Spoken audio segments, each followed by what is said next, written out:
Hi everybody, welcome back to How Do You Do? My name is John Ellingson. Welcome to the Puppet Shop. How do you do? How you doing?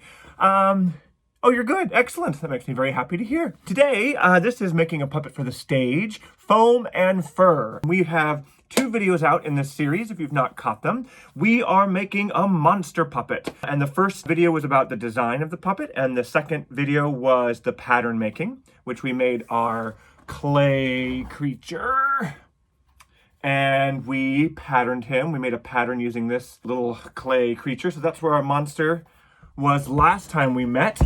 Since then, a little work I did off camera, I took our pattern and I went and made it a bit bigger. We blew it up about 200% more. So these are what my pattern pieces look like. This is the head. This is the body. And I've got his ears and his hand and his tail. And what else do I got in here? His arm and his feet and ears, all sorts of fun things. So today's video, we are going to make our puppet out of foam, which I'm very excited about.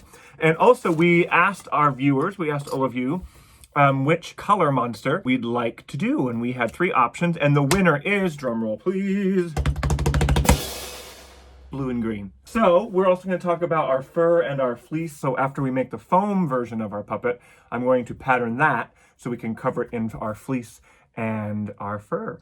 So today is it's the beginning of a lot of work. So I'll try to explain some things. I hope you enjoy seeing the hours it takes to make one of these puppets happen. So I'll share some of the techniques as we go along. So step 1 will be cutting the pattern out in foam. The foam I first started working in was this type of foam. This is called upholstery foam. You have to have big factories to make foam, and it's really expensive to ship foam because usually when you buy it from a foam shop, it's quite large, and so it's expensive to ship. So most big cities have a shop somewhere in their city where they make foam, and we have 2 in Portland. Some of the foam I do order from online sources in smaller quantities, and then there's some companies in town that I get, and I can pick the foam that I want and cut, and I can pick the thickness that I want it cut in. Upholstery foam is the most common foam. This is the type of foam that you will see at a craft shop in Portland. That would be Joann's or Michael's. It's usually, sometimes it's green. A lot of time it's yellow.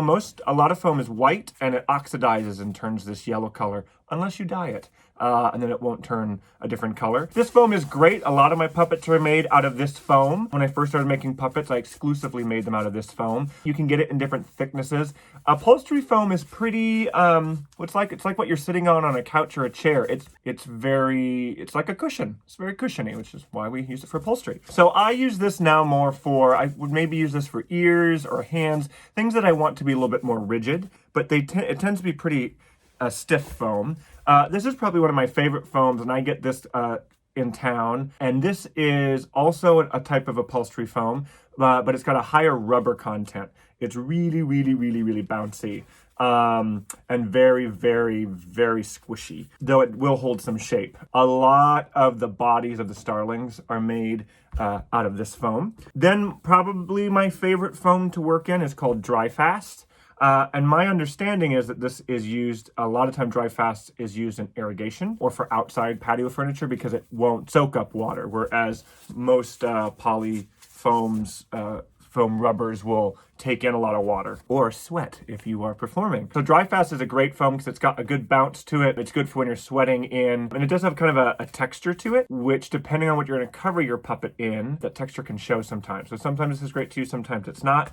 And then the other foam that I use is called L200 or cosplay foam. You can also get versions of this at craft stores in town.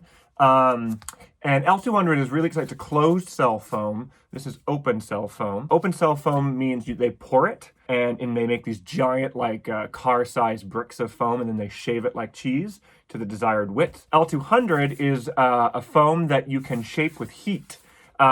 Examples of L200, a lot of yoga mats are L200, a lot of kids play mats we have in our house. They're like those tiles that click together. Sometimes gym floors have them. That's a type of L200. But theaters and cosplay and film like using L200. It's really good to make armor because you can take a heat gun and shape it and mold it. You can make weapons with it. You can make masks with it. You can vacuum form it. When you're using fur, fur can be really heavy. And sometimes if you have a shape, like if you use a really soft foam, and the fabric you want to cover it in is too heavy, it'll kind of push the shape in. So I think when I design a new puppet, at this point, because I have access to these foams, I tend to do a Frankenstein modge-podge of these different materials based on what I want the puppet to do and what I'm going to cover the puppet in. So this puppet will be covered in mostly fur and fleece. So I'm going to use a little bit of all of these. I think I'm going to make the head, and I normally would make the body out of the L200, but I think I'm going to do the head and the body out of the dry fast. And we'll have to do a test. I might have to make it out of the L200 as well. And then the super rubbery one, I think I will do the arms and the legs and the feet and the ears. Though I could see the ears also being part of these. And sometimes you just don't know till you start trying, or you use a foam and it's too floppy, or you do it and you're like, oh, it's too rigid, I'd like it to be more floppy. Working with foam is probably one of my favorite parts about making a puppet. I've always been a little addicted to foam. When I was 12, what I wanted for my birthday was a pie in the face and a foam brick wall. And I got that, and it was really fun. But I love to manipulate with foam and sculpt with foam. With that said, that's my little my lecture on foam. So now I'm going to trace out my pattern, and then we will be gluing it together with this. This is called barge. This is like a industrial contact cement. This was created, I think, for shoes. It's a pretty intense, smelly glue. It's supposed to rain today. I might try to go outside, or I have some ventilation windows and a mask I will wear. But this is the glue I'll use to put all of the pieces together. So, with that said, let's cut out some foam. We're going to be watching Dark Crystal Age of Resistance again as we work on our patterns. Cheers. The crystal of truth. All right, so this is the dry fast foam. We're going to start with the body pattern. If you remember, I only made a pattern of half the clay shape. So now that I've got my pattern on my foam, we're going to cut 2 of each. 1, 2, and then we'll connect the darts and put it together, and that will give us the round shape, hopefully, of our creature. So I use a Sharpie. I'm going to use a light blue Sharpie. Sometimes when you put Sharpies on your foam, and they'll show through the fabric. Fur is pretty thick, but the fleece might not. So I'm going to work on the body and the head first in the dry fast foam. Here we go.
have all of our foam pieces cut and our different types of foam. And now it's time to do some gluing. So I am gonna get my barge out and some gloves on and a mask and get some air going.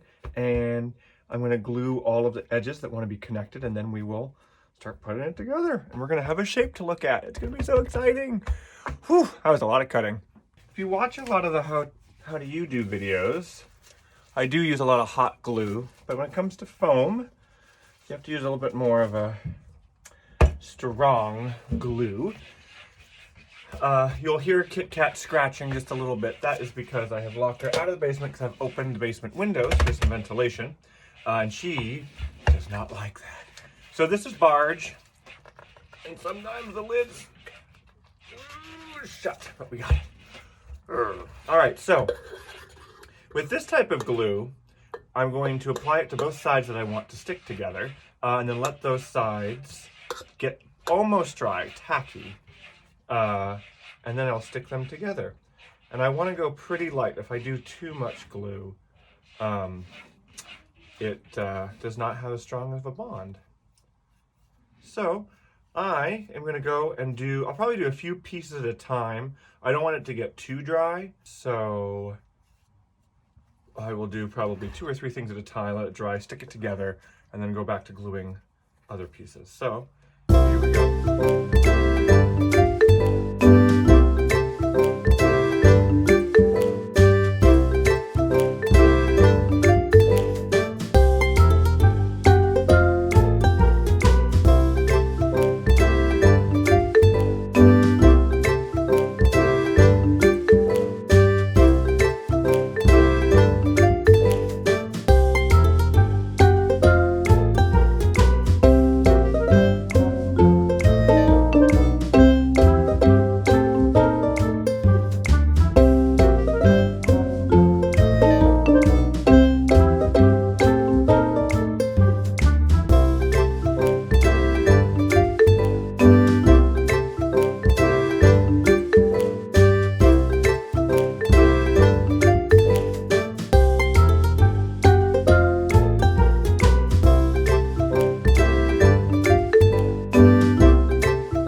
we have made our foam puppet in pieces. So this is him kind of put together. I like the shapes that came together. So let's recap what we've done. We started with our sketch of our monster, and then based on that sketch, we made our clay armature, and then we covered this in tape, layers and layers of tape, and cut that off, and that made our pattern, our flat pattern, and then we blew that up 200%, and that made our actual puppet pattern. We cut that out of our different types of foam, and now we have our little creature. You've got his head, his arms, and I think the size looks pretty good. I think I'm gonna sculpt a neck. I want to do a fabric neck piece. I think the ears will be slightly bent, but I'm liking him. There's a few things. I'm not sure his nose is quite as bulbous as I want. Also his tummy I think could be a little bit more bulby. So we might stuff it a bit. But next is to work on our fur and fleece covering. So now we're going to make another pattern to make our fur pattern. So this is one of my favorite parts to kind of see it take shape. I think he's going to be really fun. So thanks for joining. That's the foam pattern. We glued it together, so well done. So now he's going to really start taking shape. So next week we will work on making our fur, and he's going to really start looking like a monster. I'm so excited. Are you nervous? Are you nervous? Oh, it's so great. Don't forget to check out the rest of the videos. We've got more coming out this week, and we're going live on Monday again. So if you're free for lunch next Monday, please join me for a live How Do You Do to ask questions, maybe about what's happening in the puppet shop, or really anything that you want to know about NWCT or things that we do. So see you next week. Bye.